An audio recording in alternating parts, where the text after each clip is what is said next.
Yo, good morning everyone. Right, today I'm going to show you how we go about setting up a rewire, what you need to do, what you need to know, what kit you're going to need, and we're going to get on with a bit of chasing. So if you are new to the channel and you haven't subscribed, make sure you do so.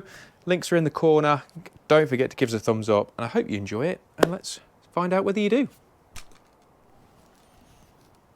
So, rewires. Rewires are a nightmare for everyone.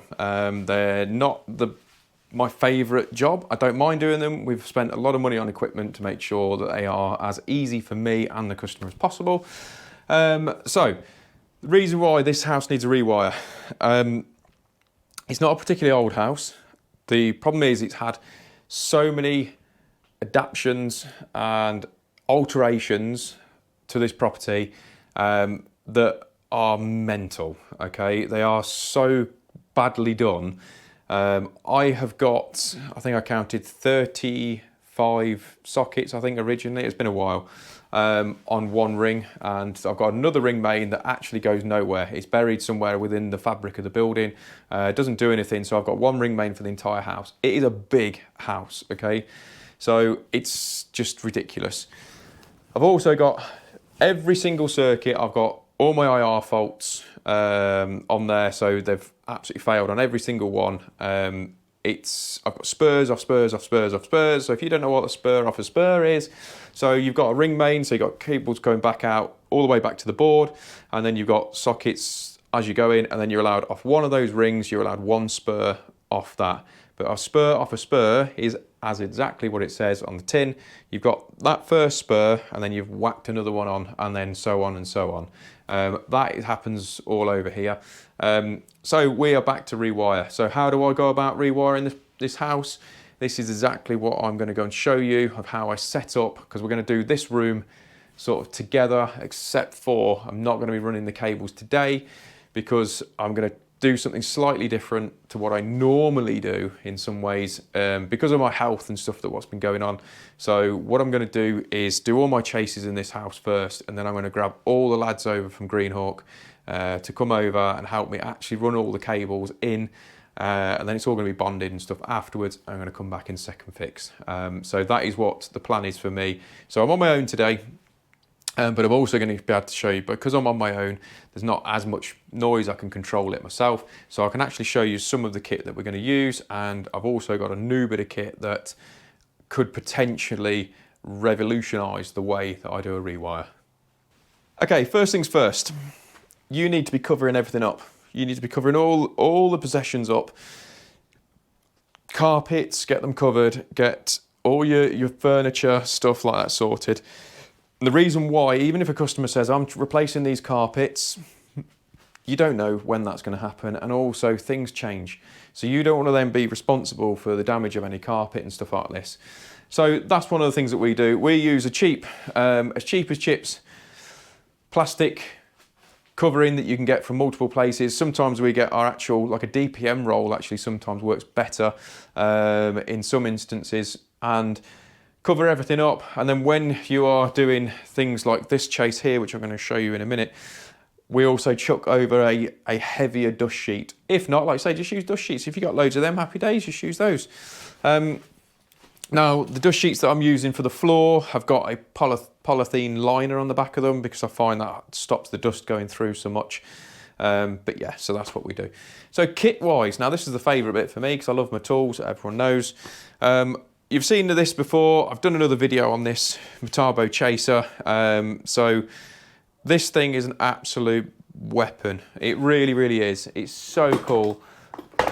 And it's got a triple blade on it. So it does, in one pass, it does the whole lot. The good thing about that is, I would be honest with you and say it's not 100% dust free, but it's as close as you're probably going to get with all the kit that's on the market at the minute. So if you are looking at investing in something like that, highly recommend that. It's not sponsored by them at all. It's just a genuine recommendation. And then after that, once we've done that, got the chases in, we, as we all know, love a bit of oval conduit or oval capping, trunking, whatever you want to call it. We whack that in, and we use the all-round band trick, but we'll show you that as we're doing it. So when you are using this, you must wear your PPE, okay? So I know we're all a bit macho in this world, but you must wear it, because I tell you now, there's little bits that can come off that will take your eye out. It really will. So I always use my glasses, which are actually here. Genuinely, I do use my glasses and a dust mask as well, because of what's going on with me. I don't want any more problems. But full disclaimer, I've used it before, no dust mask, which is very naughty, I know. So what also kit am I going to be using? Obviously there's things like the SDSs and all that sort of stuff, but this new weapon might, it's in weapon. This new bit of kit might actually stop that, okay? So, here she is. Check that bad boy out. So this is the Spit Nailer 27E. So with that, hold on, stay, no. It shoots nails in. Simple as that. So they do different sizes and all the rest of it. You don't need massive nails for it, believe it or not. But that bit there actually comes almost like the plug for it. So my idea, this is genuinely the first time I'm going to be using it on this REWIRE. So I'm going to try and use it for nearly everything really. So fitting the back boxes, bosh, smash her in. All the all-round band, smash it in. So that's what I'm going to be doing. So I'm going to get you set up on time lapse, and let's get one of these chases done, and we'll see how she rolls.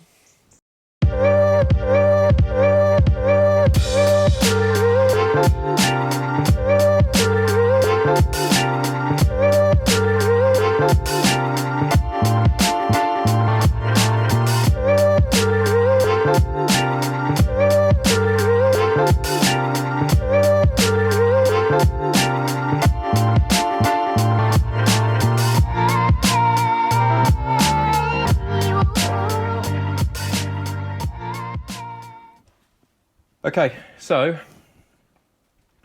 I'm going to show you something now. These are one of the blocks where I absolutely hate these blocks, because there's a reason behind that, because they're a problem. So these con blocks that are in here, okay, these are almost like they've got a massive cavity behind them. So it's almost at that level where it starts to blow up. And go back, so if you're chasing any more, it goes back, so which means I'm going to have to cut more with that than I am with that. So I'm going to have to do bigger chases all the way around, because you don't want to then be chasing it with this, because it actually, there's a bit missing here now where that is. So I'm going to try and show you up here. So yeah, so you'll see here, so I've got the chase here, so there's actually a cavity within that. So yeah, so what we're going to do is we're going to shoot through here. They do different sizes, so this might be too long. No. So, see there, look. So it's fixed in. Nice and strong. So we'll get some more fixed in, and yeah, get these banding straps in. So that's the next thing for us. So we'll fix those in like that, and then crack on. Okay, so that's all the banding straps done now, so we just nail that on, again using the Spit Nailer. So nail that on, and then the gist of it is, if you've not seen that before, is that goes in there, and then you just fold those over. And then what I normally do when it comes to the top, because the chase will only go so far, is that then we use the SDS and drill all the way up behind the coving, hopefully not blow any of the coving out. You can't guarantee it, because sometimes it just doesn't happen. But yeah, so what I'm going to have to do on the next set over there, now I know that those blocks are the way they are, is going to have to alter the depth. So it will cut deeper, and I'll have to do a bigger chase around where the socket is. So it'll probably be twice the size of that, which is okay, because obviously we're going to be doing all the repairs here anyway, so it doesn't matter. It's just, it's better than having all of the back of those blocks blown out, because if that happens, yeah, you just have to put so much bonding and stuff like that in to try and build it back up, and I don't want to be doing that. So yeah, so we're going to crack on now. I'm going to get on with the rest of the room. I keep saying we, it's not, it's just me on my own. And I'm having a cup of tea made for me, so yeah, so I'm going to go and have that. Today's video is sponsored by TRADIFY. If you don't know what TRADIFY is, it's a job management software that we run our entire company through. We use it for all our invoicing, estimates, job management. So if we are doing multiple call outs or multiple EICRs, or if you're a plumber, you get multiple landlord certificates, all that sort of stuff, you can run it all through there.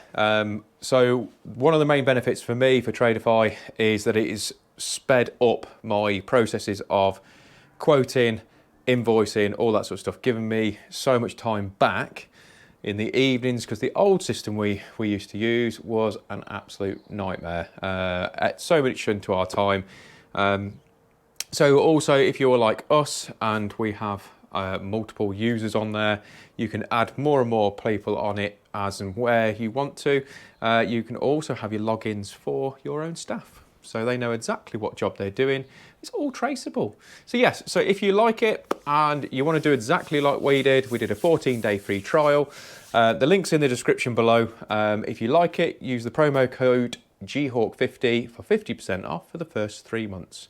Right, let's get back into this wonderful video. Right, so we have got the chases done in this room.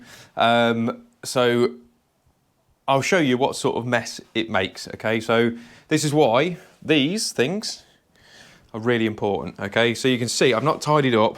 So you can see where my mat was, okay?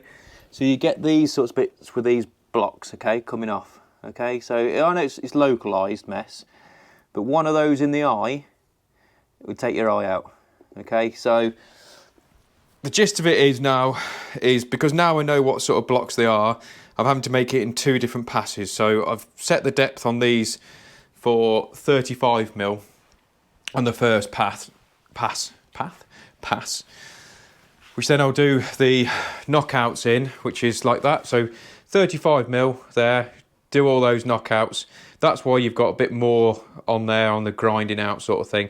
Fine, not a problem. We're down to do all the bonding and stuff like that, so it really doesn't matter.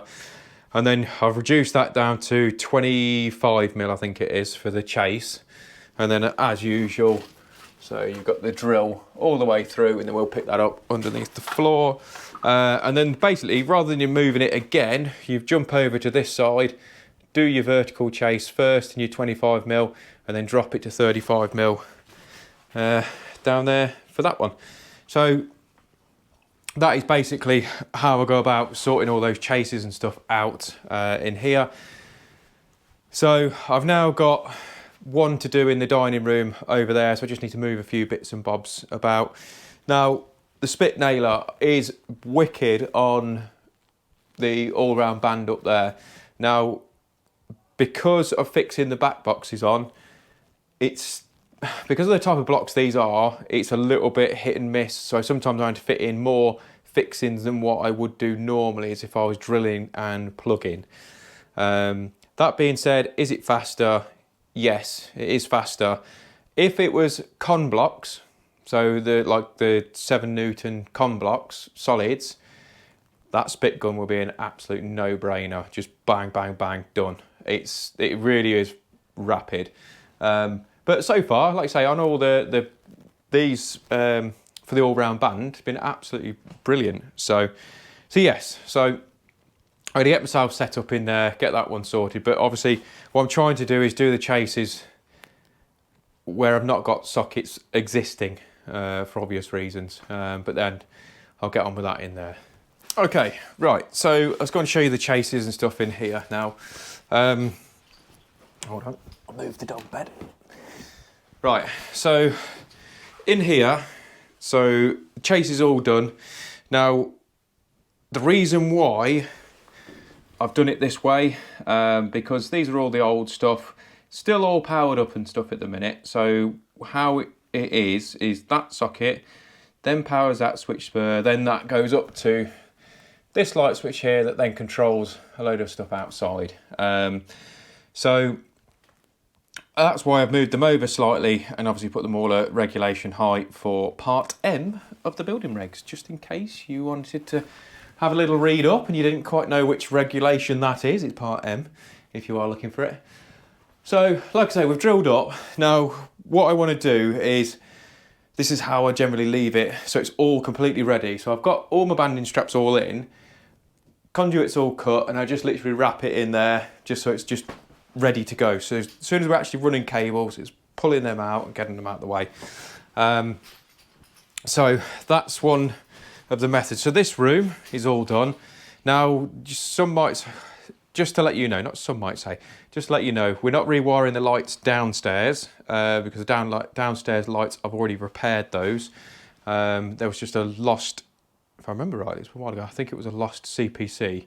So I've traced that, repaired it, tested it, absolutely perfect. So no point chucking money away for the sake of the same results. So that's why we're just doing the sockets downstairs, sockets upstairs, and upstairs lights because they are a mess. In fairness, there's a fault on there that I can't find where it is. So what we're doing now, we're now into the office space. Now I've got to move all this desk here. There's also a single socket down there. Then there's a few spur for outside. There's a double socket at the other side of that. So I've just got to double check whether they still want that. I can't remember. And then there's 2 doubles down here. So this is a bit of a pain. So I've got to try and move all this tackle. And then this is the other one. So I've got another socket here. Now, just want to go over about the spit gun with the solid brick. Okay, it is wicked. So like I say, with having a stronger surface underneath, so this is obviously the old garage, I think. So where you've got the brick, it absolutely fires straight in like an absolute dream. So like I say, you get different length nails for doing different fixtures. It also fires into steels as well, so which is wicked in itself. A bit dark in here now, isn't it? But yeah, so I just wanted to show you that. So they go down to 15mm. There's also loads of other fixings and things like that. Little clips and bits and bobs that they do on there. But yeah, so far so good. So there will be a full video on that at some stage, showing you it fixing into different substrates and what clips and things like that that there are available for it. So, but yeah, so I'm about there now today for me. So like I said, I hope you've enjoyed it. If you have, don't forget to give us a thumbs up and make sure you leave your comments if there's something that I've missed or you want to pass on your wisdom. Fill your boots. That's what the comments are for. I like it. Right, take care, look after yourselves. See you soon.